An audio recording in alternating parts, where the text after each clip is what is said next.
Woo! Hi guys. Okay, I want to have a talk with you guys about events. I've been working events for 9 years. Okay, I've been working events for 9 years, so just want to have a little discussion with you guys about events. So, okay, I want to talk to you guys about the benefits. That's the first thing we're going to chat about. The benefits of working events is one, to gain contacts, to book parties, to book other events, to get fundraisers, and to get new customers, okay? That's the benefit of working events. Now, events are not for making money. And the reason why I want to put it out there like that, because I don't want you guys to have these unrealistic expectations of the outcome of what you would get after working events, okay? First of all, it depends on what type of event you work. Now, in searching events, you want to make sure you do your homework and see what type of event it is. Find out how they're going to market the event. Find out how many people may attend, if it's their first year, how many years they've been in business. You want to find out what's required of the event. If they're going to have tables there, are they going to have electricity? Because we need electricity. Find out if they have any spots left for you to get a corner. You want to ask those type of questions when you're working an event. And some events cost more than others. Now, your home and garden show is going to cost a whole lot of money. And also bridal events cost a lot of money. Let me tell you the difference between those two. Now, if you plan on working a bridal event, those type of events people will not buy. They're coming there to gather information. So I would just advise you just to have a nice setup, because they're not going to buy. Those brides are going to be flying in and out. They're gathering information. Perfect event to follow up. It's all about the follow up with that type of event. They're coming there to take a peek at what they're planning for their wedding and their honeymoon. That's what they're looking for. So they're not looking to come by. So if you're booking that type of event, don't be expecting them to buy anything, because they're not. Now, home and garden shows, yeah, they will buy. Now, here's the thing. When you work in those large events like a home and garden show, you may want to even bring team members, because home and garden shows are pretty expensive.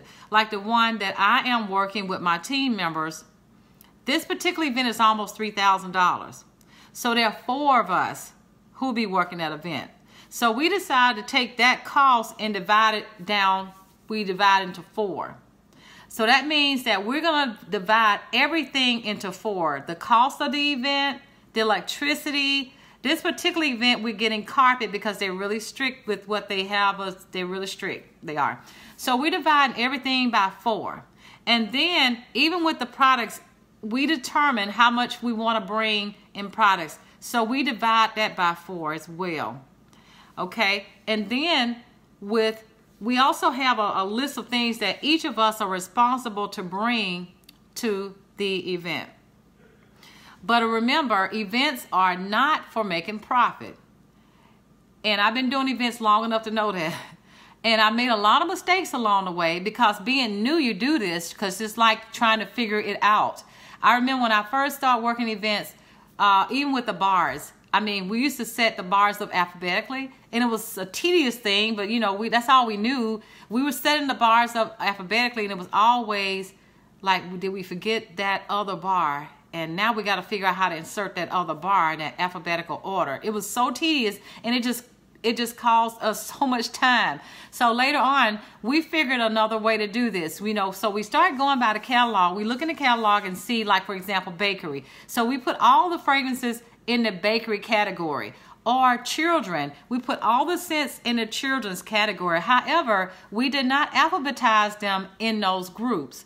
We just figure out that we need to do it the simplest way as possible. Because with events, you want to make it be as simple as possible, because you want to get in and out of there. You don't want to be trying to complex anything. You want to make it simple as you can. Okay, so let me go back to I talked about all the benefits here. The benefit is gaining the contacts, getting team members, booking other events, fundraisers, and parties. That's the benefits, okay? Now, planning it. Now, if you're planning this event with some team members, it's a good thing to create a Facebook group page so you can be able to collaborate in the group page. Put down the requirements in there. Put down the pricing, the hours of the event, the time that you guys are setting up, and what have you. And something else we do, we also do conference calls like a few weeks before time, just to make sure that everybody's on top of what they need to bring. And I always have an event sheet that I have here, just right here. I've been writing all over it. I always have an event sheet. And when we do conference calls, we kind of talk about what everybody's going to bring. And what I always do for anybody that's done events before, I always take pictures of all of my events. I take pictures of all of the tables, the setups, individually, and then I also step back and take a picture of the group whole entire thing, so that when we work each event, I can look at the picture and be able to tell exactly what we need to take the next time, because it's right there. It makes it so much easier. So as I have these calls, you know, we talk about who's going to bring tables, how many tables we need, do we need a floor mat, who's going to bring the power strips, who's going to bring the mini warmer displays, who's going to bring the duct tape, who's going to bring the arches. You know, duct tape is good to tape down the cord, so you need that so people won't fall over this stuff. Who's going to bring the join sign, that sort of thing. So we have those discussions when we're planning for the events. And something else we do when we work events, you know, sometimes you have products that you've had over time, opening and closing the boxes. Sometimes the boxes get a little worn. So we have discussions like that. Okay, if you got something like that, make sure you're discounting those so that people won't feel a certain kind of way when the box looks a little worn, okay? So, okay, now let's talk about setup. So we establish a time to bring the products there, okay? So I always get everybody to bring the sheet of paper of all the products that they're going to bring. So when we get there, the first thing we're going to do is do a check off. We check off and make sure everybody's got what they said they're going to bring, okay? And once we do that, we go on to start setting up our booth the way we want it to be set up. And then we actually start breaking things out to put them on the table, like the warmers and diffusers and things like that. And what makes it easier is when you take your light bulbs out at home, take the plastic off your cords, screw the light bulb in, and already have it set up so that you make it be a quick in and out. So you want to do, the goal is to not spend a lot of hours setting up. I know what it's like to be at an event somewhere for many, many hours because of not really knowing. So the planning is really big in trying to help you get in and out. The goal is to get in there and get set up and be done. So because first you got to unload the stuff. You got to do that, and then go park your car, and you got to come back and go over this list of who brought this and that and the other. So once you've gotten all that done, then you go into your setup, okay? Go into your setup. So I'm just going to give you a rundown of things that you need to make sure you have at your setups. Tables, you need to make sure you invest in a dolly so you can roll your stuff in. A floor mat, you need to get a floor mat. So you stand on your feet for many hours, so you're going to need a floor mat. Okay, you need a mini stand, a mini display for your mini warmers. You need some tape to tape down your cords. You need some type of plant stands to give it some height, give your diffuser some height. You need that. You're going to need some chairs or a stool just in case they don't supply you with that. You're going to need clipboards for your order forms. You're going to need a join sign. You need to get you one. You need to have bags, small bags, medium size, large bags. You need to make some samples to hand out to people. Make sure you have that. Have you some catalogs, some join brochures, some fundraiser flyers. Have you some order forms. I always take my order forms and divide them into two because there are 4 sheets. I tear them in the middle so I can use that twice. Have you some drawing slips. Make sure you have some tablecloths, and get you some covers for overnight events. We cover things up. Have you some calculators. Make sure you have some ink pens. I like to take the ink pens and put flowers on them so people won't accidentally leave with your pens. Some grid walls. Try to get you some grid walls and some spin racks for your bars and the little hooks. Also get you, have you some brands, have you some Scentsy shirts or Scentsy button or maybe an apron. Have you some testers there. So if you don't have the fragrance people are looking for, you have some testers. Have your whiff box. Have your whiff box there. Have you if you don't have a consultant with a kit there, try to make up a kit so that people can see what comes in the kit when they join. Have a little notebook so you can get their information, yeah. And have a hardback catalog. You can actually, those hard pages with the little holes in them. Scentsy has those in the Scentsy Success Store. In the little hardback binder book, 3-ring, have those at your events. Make sure you bring some labels. Make sure everything's labeled so that when you're sorting out, you'll be able to know who's what, who belongs what. Take you some snacks with you. Bring you some lunch if you can. Have some flowers to put on the table to hide those cords. That's a good thing. Make sure you have a laptop or some type of smart device for credit cards. I have a square stand for processing my credit cards. Get you a cash register or a cash box. That's going to be something you need.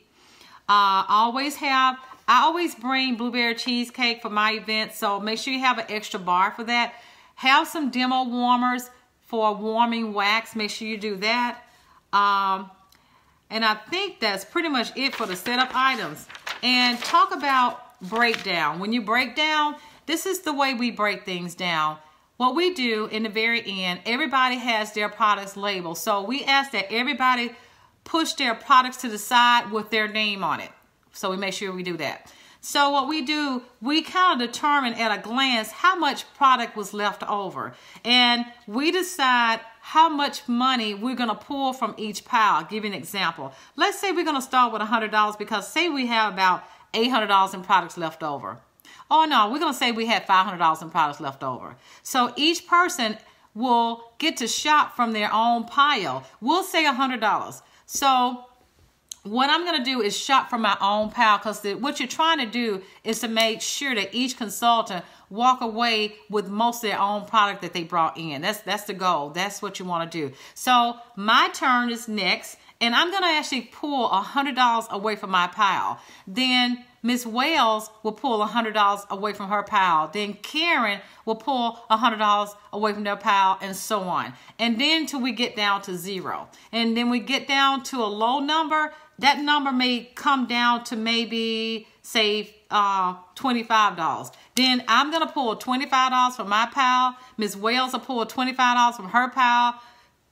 Then Karen will pull $25 from her pile till we get down to zero. So that's how we divide everything. It makes it so much easier. And let's say that we had some things that did not have a label on it. So we kind of put that to the side. So as we start pulling from each other's pile, let's say that I pulled everything from my pile, so I'm down to zero. So next, when it's my turn, I'm going to go over to Miss Wales' pile and pull $25 from her pile.